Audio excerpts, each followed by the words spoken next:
GSC, SSC এবং HSC certificate সংশোধন। বন্ধুরা, আমাদের মধ্যে অনেকেই রয়েছে যাদের সার্টিফিকেটে ভুল রয়েছে। কারোবা একটা সার্টিফিকেট, কারোবা ২ টা সার্টিফিকেট, কারোবা জিএসসি থেকে এইচএসসি পর্যন্ত সবগুলি সার্টিফিকেটে ভুল রয়েছে।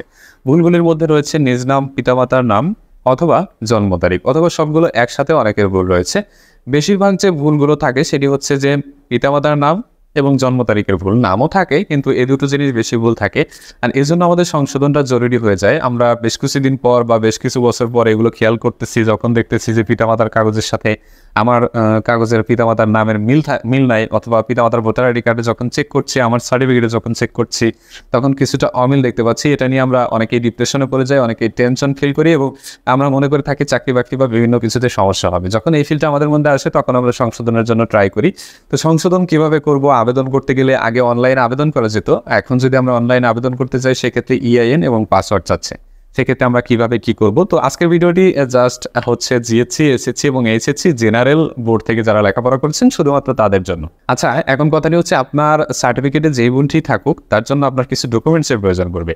অর্থাৎ প্রথমত আপনার জন্ম নিবন্ধন সনদ, ভোটার আইডি থাকলে ভোটার আইডি, ভোটার আইডি না থাকলে জন্ম নিবন্ধন সনদ। অর্থাৎ আপনি সার্টিফিকেটে পরিবর্তন করে যে তথ্যটি চান সেই তথ্যটি আপনার জন্ম নিবন্ধন সনদ সার্টিফিকেটে থাকতে হবে। এবং যদি পিতামাতার নামের ভুল সংশোধন করতে চান সেই ক্ষেত্রে জন্ম নিবন্ধনেও ঠিক থাকতে হবে এবং পিতামাতার ভোটার আইডি কার্ডে ওই তথ্যটি থাকতে হবে যে পিতামাতার নামটি আপনি চাচ্ছেন, অথবা সংশোধন করে যেটি আপনি চাচ্ছেন তাদের ভোটার আইডি কার্ডে থাকতে হবে। প্রয়োজন অনুযায়ী তাদের কাবিননামা, তাদের জন্ম নিবন্ধন সনদেরও প্রয়োজন পড়বে। আচ্ছা, মোটামুটি এই ডকুমেন্টসগুলো এর সাথে চেয়ারম্যান সনদ এগুলো ব্যবহার করা যেতে পারে। তো আরেকটি বিষয় যে কোড এফিডেভিট এবং বিজ্ঞাপন। আমরা জানি যে চিরাচরিত সার্টিফিকেট সংশোধনের একটা নিয়ম রয়েছে, সেটার মধ্যে রয়েছে কোড এফিডেভিট এবং পত্রিকা বিজ্ঞাপন। এটা যে কোনো ধরনের সংশোধনের ক্ষেত্রে আমাদের করতে হয়, কিন্তু কিছু কিছু ক্ষেত্রে আপনারা ছাড় পাবেন। সেটা হচ্ছে শুধুমাত্র ঢাকা বোর্ডের ক্ষেত্রে। ঢাকা বোর্ডের ক্ষেত্রে বেশ কিছু সংশোধন আপনারা করতে পারবেন। মোটামুটি বয়সের সঙ্গে সংশোধন করতে পারবেন 1 বছর, সেটি আপনাদের কোড এফিডেভিটের প্রয়োজন পড়বে না। তবে যদি পুরো নামের সংশোধন হয় সেই ক্ষেত্রে কোর্ট থেকে এফিডেভিটের প্রয়োজন পড়বে, শুধুমাত্র ঢাকা বোর্ডের ক্ষেত্রে। কিন্তু অন্যান্য সকল বোর্ডে আপনি যদি একটা ডট বা দাড়িকমাও সংশোধন করতে যান সেক্ষেত্রে কিন্তু আপনার কোর্ট থেকে এফিডেভিট এবং পেপার কাটিং বা পেপার বিজ্ঞাপন দিতে হবে। আচ্ছা, দেওয়ার পরে এই ডকুমেন্টসগুলো দিয়ে আমরা নিজেরা সরাসরি অনলাইনে আবেদন করতে পারবো না।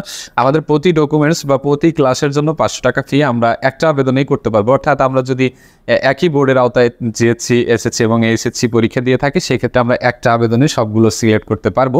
তবে যদি আলাদা আলাদা বোর্ড হয় সেক্ষেত্রে কিন্তু আমাদের আলাদা আলাদা আবেদন করতে হবে। এটা প্যারা নাই, যে কোনো আপনি একটার জন্য এফিডেভিট করবেন, বিজ্ঞাপন দেবেন, সেটা দিয়ে আপনি সবগুলো আবেদন করতে পারবেন, সমস্যা নাই। ফি একই, আপনি একটা আবেদনে করলে 3টার জন্য 3-5-1500 টাকা ফি নিবে, অথবা ভবিষ্যতে হয়তো বাড়তে পারে, কমতে পারে। এটা এখনো পর্যন্ত 500 টাকা করে আছে। আপনার যদি আলাদা হয় তাহলে 2টা স্কুল থেকে আবেদন করতে হতে পারে, আর যদি একসাথে হয় তাহলে 3টাই আপনি আবেদনের সময় সিলেক্ট করার সুযোগ পাবেন। সেখানে আপনি যখন প্রতিষ্ঠানে আবেদন করতে যাবেন কাগজপত্র নিয়ে তখন ওনাদের বলবেন। ধরেন আমাদের আবেদন হয়ে গেল, আমরা এই সমস্ত ডকুমেন্টস নিয়ে স্কুল থেকে আবেদন করে ফেললাম।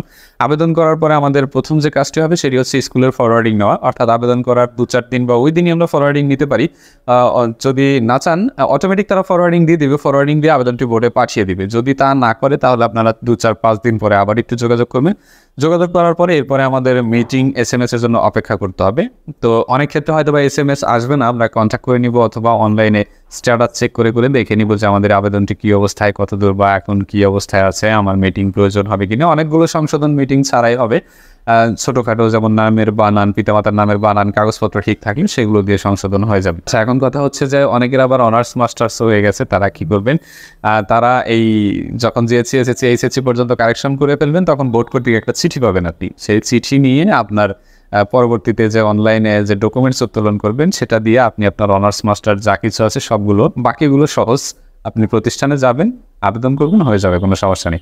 মূলত জিএসসি, এসএসসি এবং এইচএসসি এটাই একটু ফ্যাক্ট, এটা একটু কঠিন হয়। ডকুমেন্ট সংশোধনের যে মিটিং সেই ক্ষেত্রে পিতামাতার জন্য জটিল ধরনের সংশোধন হয়, বড় ধরনের সংশোধন হয়, সম্পূর্ণ নামের পরিবর্তন হয়।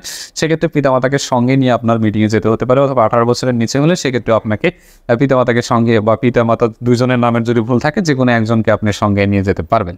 তবে যদি আপনার পিতামাতার নাম সংশোধন প্রয়োজন হয়, পিতামাতা মৃত্যু হলে আপনি মৃত্যুর সনদ ব্যবহার করতে পারবেন। তবে সেই মৃত্যুর সনদে আপনি যে তথ্যটি চাচ্ছেন সেই কারেক্টেড তথ্যগুলো থাকতে হবে। তো আশা করি বুঝতে পেরেছেন সার্টিফিকেট সংশোধন আবেদন কিভাবে করতে হবে এবং পরবর্তী পদক্ষেপ বা কী রয়েছে। এরপরও জানতে বুঝতে অসুবিধা হয়ে থাকলে কোনো সমস্যা নেই, কমেন্ট বক্স খোলা রয়েছে, কমেন্ট বক্সে কমেন্ট করে জানিয়ে দেবেন। আমি যথাসাধ্য রিপ্লাই করে সমাধান দেওয়ার চেষ্টা করবো ইনশাআল্লাহ। আজকের মতো এখানেই বিদায় নিচ্ছি। ভালো লাগলে লাইক দিবেন, চ্যানেলে নতুন হলে সাবস্ক্রাইব করে সঙ্গেই থাকবেন।